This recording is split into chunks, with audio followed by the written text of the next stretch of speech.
구형 예찬. 이 나이에도 자신에 대해 모르는 게 너무 많다. 우리나라에서 월드컵 경기가 열리기 전까지 나는 내가 축구에 열광할 수 있으리라는 걸 꿈에도 몰랐다. 게임에도 감동이 있다는 것도 처음 알았다. 운동 경기를 싫어한다고까지는 할 수 없지만 그냥 무심한 편이었다. 오죽 무심했으면 개막식에 갈 수 있는 기회도 아무렇지도 않게 놓쳐버렸을까. 나는 몇 년째 명색이 유니세프 친선대사 노릇을 하고 있는데 아마 유니세프 앞으로 개막식 초대권이 몇 장 할당된 모양이었다. 월드컵이 개막되기 한 달도 넘어 전에 그 표를 보내주겠다는 연락이 왔다. 2장 줄 수 없냐고 했더니 몇 장 안 나왔기 때문에 안 된다고 했다. 대학생 손자 둘을 생각해서 그런 거였는데 두 놈 다 보낼 수 없으면 한 놈이라도 가라고 하면 마다하지 않을 것 같아 처음엔 한 장이라도 받을 생각이었다. 주민등록번호를 비롯해서 내 인적사항을 알려달라기에 그런 게 왜 필요하냐고 물었더니 그 표는 본인 아니면 안 되는 표라고 했다. 나는 처음부터 갈 생각이 없었기 때문에 양도할 수 없는 표를 받을 까닭이 없었다. 그래서 간단히 포기한 거였는데 나중에 그 얘기를 들은 식구들은 어떻게 그런 기회를 놓칠 수가 있냐며 마치 몇십억에 당첨된 복권을 모르고 찢어버린 등신 취급을 했다. 나는 그때까지도 상암 경기장이 어디 붙었는지도 몰랐고 그런 소문난 행사라면 떠오르는 건 엄중한 소지품 검사와 지루한 기다림과 교통난과 떼약볕과 외국인에게 보여주기 위한 한국적인 게 다였기 때문에 내가 그걸 놓친 걸 별로 후회하지 않았다. 그런 축구 맹문이가 개막 경기부터 축구에 푹 빠질 줄이야. 세네갈과 프랑스가 붙은 개막전을 집에서 TV로 보면서 축구 경기가 얼마나 재미있는지 처음 알았다.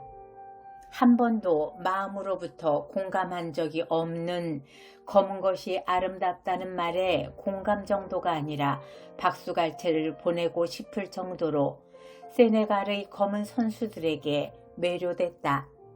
내가 응원할 팀을 미리 정해놓고 보는 것도 초보가 경기를 재미있게 보는 한 방법이었다. 무엇보다도 일품은 그들의 골 세레모니였다. 어떻게 저런 춤을 출 수 있을까? 그 기쁨, 그 신명, 그 자유, 그 가벼움은 현재 진행형이면서도 그들 핏줄의 먼 근원으로부터 샘솟는 것처럼 유구해 보였다. 저런 나라는 도대체 어디 붙었을까? 얼마 전까지 프랑스 식민지였던 신생 독립국가라던가 인구가 얼마, 국민소득이 얼마 따위 공식 자료는 하나도 중요하지 않았다. 저런 신선한 에너지와 신명을 분출시킨 땅이 어디 붙었으며 어떻게 생겼는지 내 눈으로 확실하게 하고 싶었다. 세계 지도를 펼쳐놓고 아프리카 대륙 서쪽에 붙은 그 나라를 확인했다. 비로소 세네갈이 내 의식 속의 세계 무대에 등장했다. 여태까지의 내 골통 속의 세계 지도는 얼마나 단순 무지몽매했던가. 한국이 16강전에서 4강전까지 가는 동안 내 눈을 의심할 정도로 믿어지지 않았던 건 세계가 놀랐다는 한국의 축구 실력이 아니라 붉은 악마였다. 어떻게 비 더 레드에 너도 나도 아빠의 어깨 위에 올라앉은 2살 배기부터 머리가 허연 늙은이까지 얼씨구 호응을 해 붉은 셔츠를 떨쳐 입고 광장을 찾아 거리로 뛰쳐나갈 수가 있을까? 나처럼 평생을 빨갱이 컴플렉스에 짓눌려 산 세대에게는 붉은색을 단지 역동적이고 정열적이고 아름다운 기쁨의 색일 뿐이라고 알고 있는 새로운 세대가 마치 신인류의 등장처럼이나 눈부셨다. 붉은색은 떠오르는 태양도 젊은 피도 노을도 장미도 복숭아도 취할 수 있는 순수하고 진한 원색일 뿐이라는 태고적부터 있어온 사실이 왜 그렇게 놀랍고 신선했는지, 그럴 수밖에 없었던 우리 세대만의 붉은색과의 악연 먼저 짚고 넘어가야 할 것 같다. 한창 꽃다운 나이에 나라가 분단되고 그 후 우리는 공산주의를 신봉하는 북조선과 남한에서도 좌익 이념을 가진 사람들을 한데 싸잡아 빨갱이라고 불렀다. 북조선에서 반동분자로 지목되는 게 치명적이었던 것처럼 이 땅에서는 빨갱이로 몰리는 게 가장 가혹한 따돌림이었다. 빨간 빛깔이 연상시키는 건 떠오르는 태양도 젊은 피도 노을도 장미도 복숭아도 아니고 특정 이념이었다. 여북해야 50년 6월부터 석 달 동안 서울이 인민군 점령하에 들었을 때 청장년은 거의 다 외출을 삼가고 숨어 지냈지만 부득이 나갈 일이 생겼을 때는 깊숙이 눌러쓴 밀짚 모자에 붉은색 리본을 달고 나갔을까. 붉은 헝겊을 가늘게 오려서 만든 리본을 와이셔츠 단축 구멍에도 매달고 자전거 핸들 앞에도 매달았다. 그들이 그렇게 시킨 것도 아닌데 너도 나도 그렇게 했다. 아마 무서워서 지레 겁을 먹고 그렇게 했을 것이다. 나도 빨갱이다. 혹은 나는 빨갱이한테 적대적인 사람이 아니니 잘 좀 봐달라. 대강 이런 의사표시가 아니었을까? 행인에 대한 검문이 심할 때였다. 빨간 리본의 부피만큼이라도 동질감을 표시해서 그 난세를 살아남으려고 했다. 그렇게 수단껏 비굴하게 살아남은 후엔 행여 빨갱이로 몰릴까봐 먼저 남을 빨갱이로 몰아 선수를 치기도 하고 미운 놈이나 정적을 파멸시키기 위해 빨간 빛깔을 이용하기도 했다.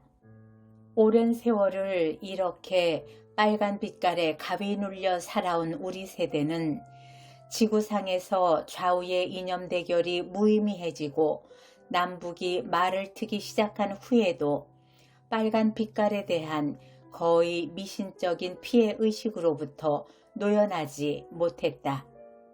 우리에게 빨강은 의식의 한우를 가시처럼 찌르고 잡아당기는 이상한 빛깔이었다. 빛깔 속에 가시나 이념이 들어있을 리 없건만 오랜 편가르기와 눈치 보기가 없는 걸 있는 것처럼 헛보이게 했다. 붉은 악마들은 우리 세대의 이런 고질적이고도 황당한 빨간 빛깔과의 악연을 단숨에 날려버렸다.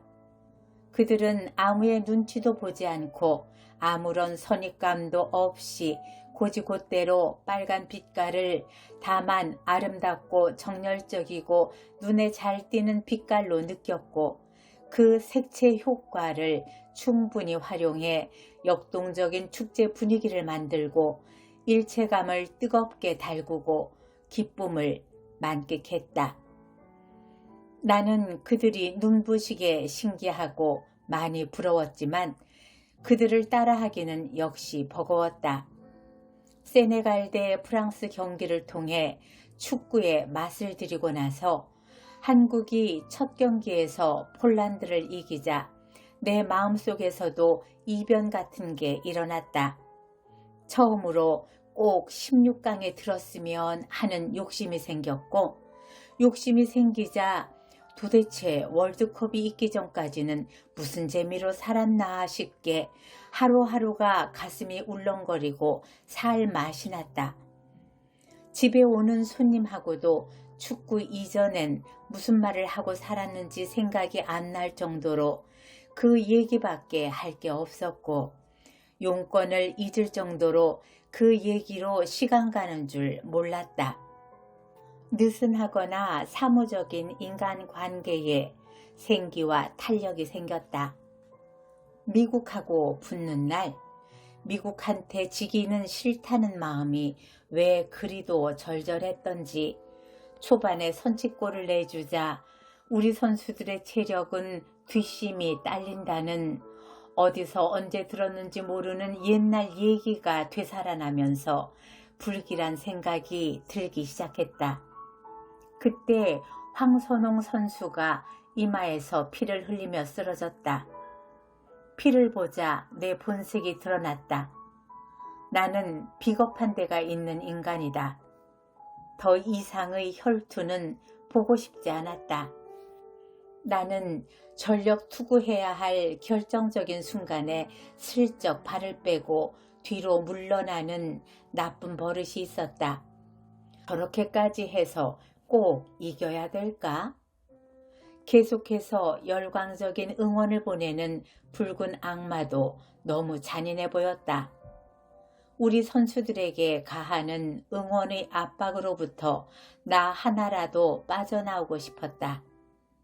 나는 TV를 껐다. 그날따라 혼자 보고 있었다는 게 얼마나 다행이었는지 모른다. 내 마음대로 딴청을 부릴 수 있었으니까. 급한 원고가 있을 때도 전혀 급하지도 중요하지도 않는 일을 하는 건 나의 못 말리는 고약한 버릇이다. 그날도 그 버릇이 도져 TV를 끄고 찬장 속의 것들을 끄집어내서 정리하기 시작했다. 하면서 연방 시계를 보았다. 가장 불필요한 일을 하는 한가한 시간을 또 다른 긴박한 시간이 주름잡고 있는 것처럼 감정의 혼란과 시간관념에 창란이 왔다. 경기 종료 시간을 몇 분 남겨놓고 이제는 결판이 났겠지 싶어 TV를 켰다. 1대 1이었다. 동점골을 넣는 순간을 못 보다니. 방송국마다 그 순간은 물론이고 전 경기를 처음부터 끝까지 여러 번 재방송해 주었기 때문에 못 봤다고는 할 수 없지만 모르고 보는 것하고 알고 보는 것하고는 다르다. 근데 어떻게 된 게 결과를 알고 봐도 재미가 있었다. 골문은 넓은 것 같지만 공이 뚫고 들어가 그물을 흔들게 할 수 있는 허점은 공의 크기만큼밖에 열려있지 않다. 그 허점도 전광석화처럼 빠르게 돌파하지 않으면 더 이상 허점이 아니다. 공이 스스로 살아있는 것처럼 그 절묘한 순간을 만들어내기까지는 여태까지 서로 부딪히고 갈등하고 날뛰고 뒤엉키던 힘들이 공의 심장부에 동시에 꽂히면서 눈부시게 폭발하지 않으면 안 된다. 초보가 동시간대로 경기를 볼 때는 골을 터뜨린 선수밖에 안 보이지만 재탕 3탕을 볼 때 비로소 골을 만들어낸 힘의 조화가 보이고 그게 재미 이상의 감동을 준다. 우리나라가 4강전까지 가는 동안 6월이 어떻게 갔는지 모르게 살맛 나는 시간이 흘렀다. 만나는 사람마다 행복하고 생기가 넘쳐 보였고 정신병원에 환자가 현저하게 줄었다는 소문도 들었다. 정신질환 대부분이 우울증에서 비롯된다고 생각할 때 꾸며낸 소문이 아닐 수도 있었다. 그 무렵 이혜인 수녀님이 인터넷에 올린 글을 보고 한바탕 웃은 생각이 난다. 수녀님의 언니도 수녀님인데 부산의 갈멜 수녀원에 계시다. 나도 한번 찾아가 뵌 적이 있는데 창살을 사이에 두고서만 면회가 가능했다. 이렇게 엄한 갈매르 규칙은 가족에게도 똑같이 적용된다고 했다. 언니 수녀 말고도 몇 분의 수녀님이 창살 너머 나란히 앉아 환하게 웃으시면서 이쪽 얘기도 들으시고 성가도 들려주셨다. 성가는 천상의 목소리처럼 그 무엇에도 구애됨이 없이 투명하여 우리는 여러 곡을 청해 들으며 정신의 때가 씻겨 내려가는 듯한 기쁨을 맛보았다. 표정은 또 어쩌면 그렇게 명랑하고 꾸밈없이 자유스러운지 창살 안이 우리 쪽이고 수녀님들이 오히려 창살 밖의 광활하고 거침없는 세상에 있는 것 같은 착각이 들었다. 그렇게 인상 깊었던 갈멜 수녀원도 속세의 축구 열풍에서만은 자유롭지 못했나 보다. 동네가 온통 무슨 일이 난 것처럼 들썩거리는 게 갈멜 수녀원 안에까지 들리게 되어 마침내 수녀님들에게도 월드컵 경기 시청이 허락됐다고 한다. 축구 경기를 시청하면서 언니 수녀님이 하셨다는 말씀, 세상에 이렇게 재밌는 게 있는 줄은 몰랐다고. 그건 내가 할 소리였다.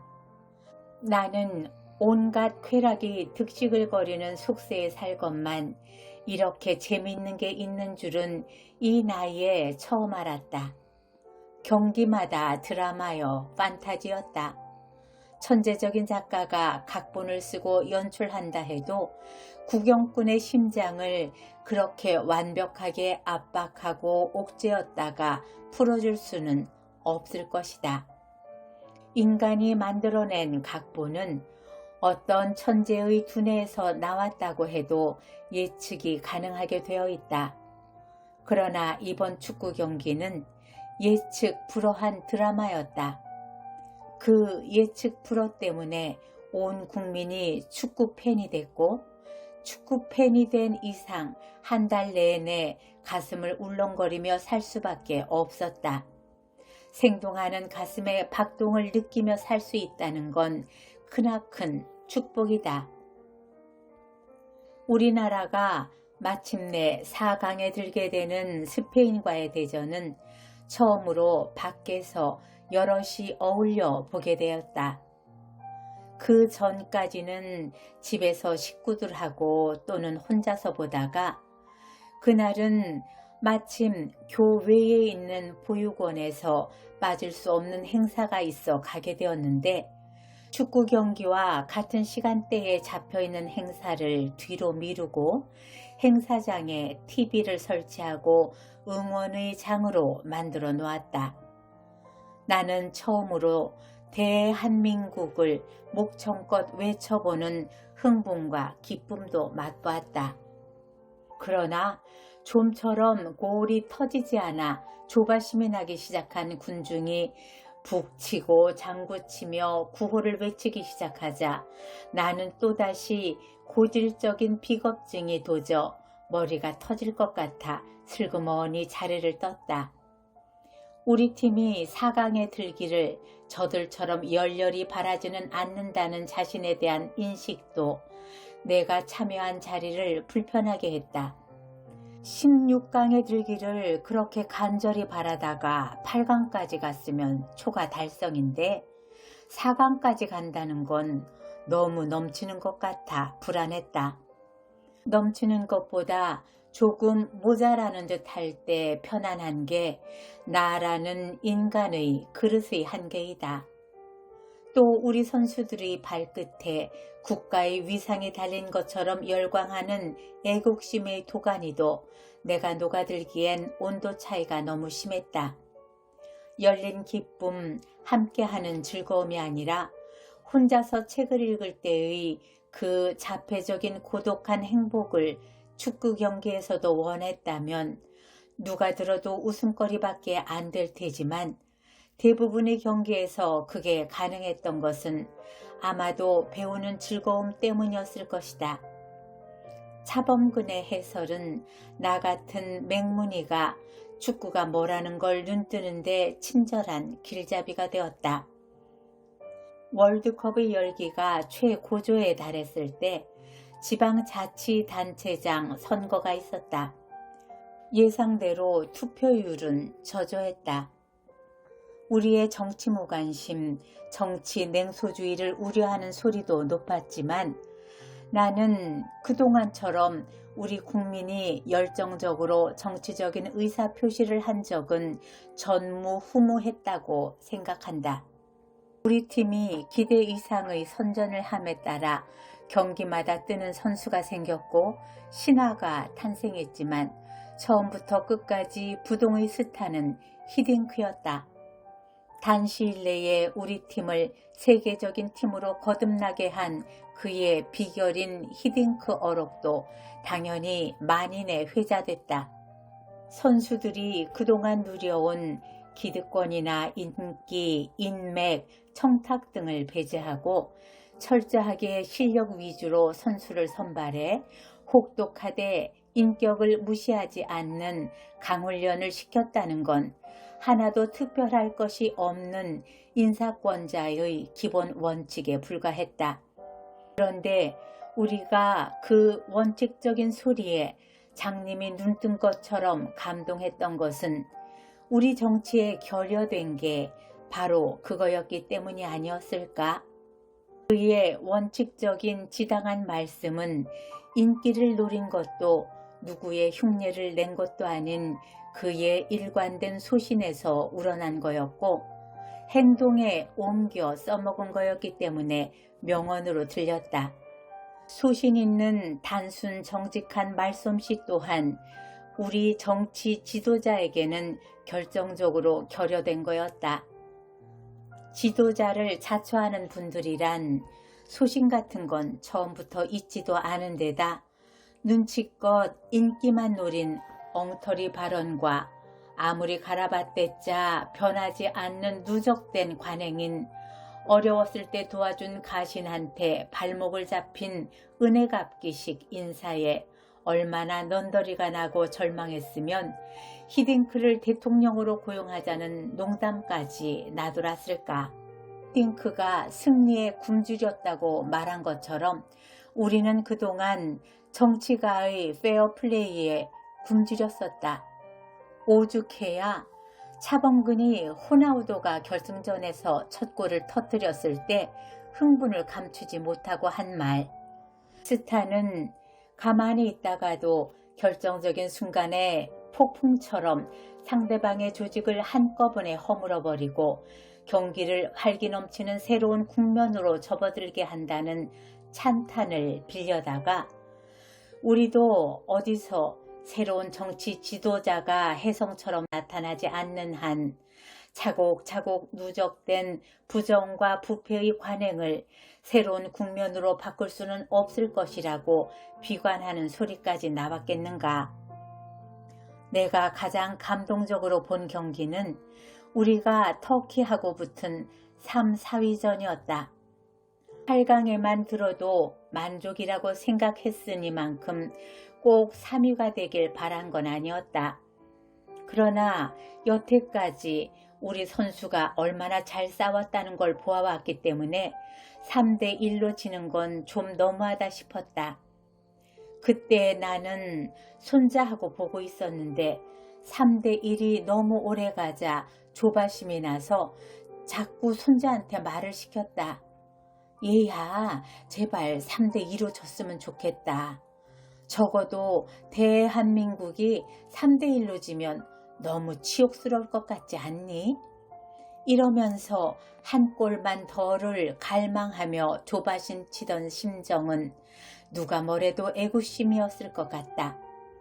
우리로서는 마지막 경기가 되는 이 경기는 내 소원이 이루어져서 기뻤고 양국이 같이 기뻐하며 화해롭게 끝난 것도 인상적이었다.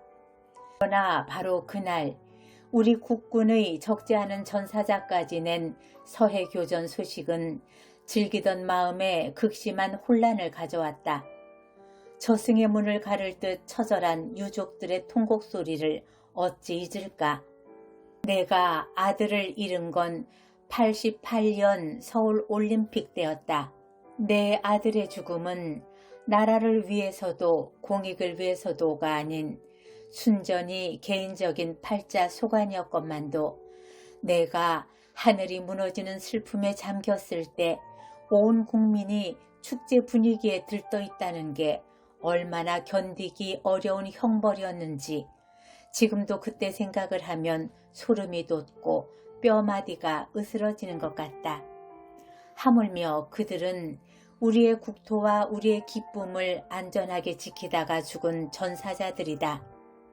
침 경기가 끝나갈 무렵이었으니 좀 더 그들을 배려할 수는 없었을까? 그만큼 누린 환희에 그늘이 생기는 것만 아쉬워할 게 아니라 품이 없는 환희는 절제했어야 옳지 않았을까?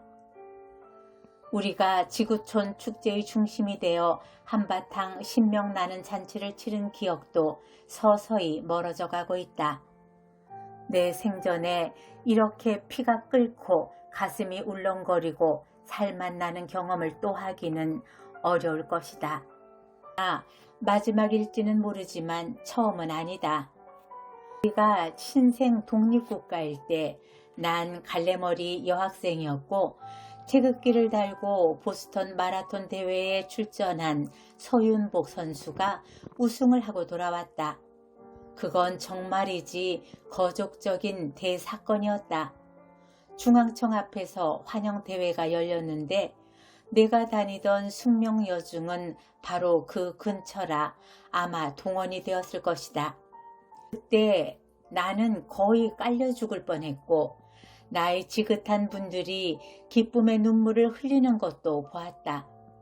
환영대회 현장에 있었건만 키가 모자라 머리에 월계관을 쓰고 무게차인지 지프인지를 타고 개선하는 서 선수를 나중에 사진으로만 볼 수가 있었다.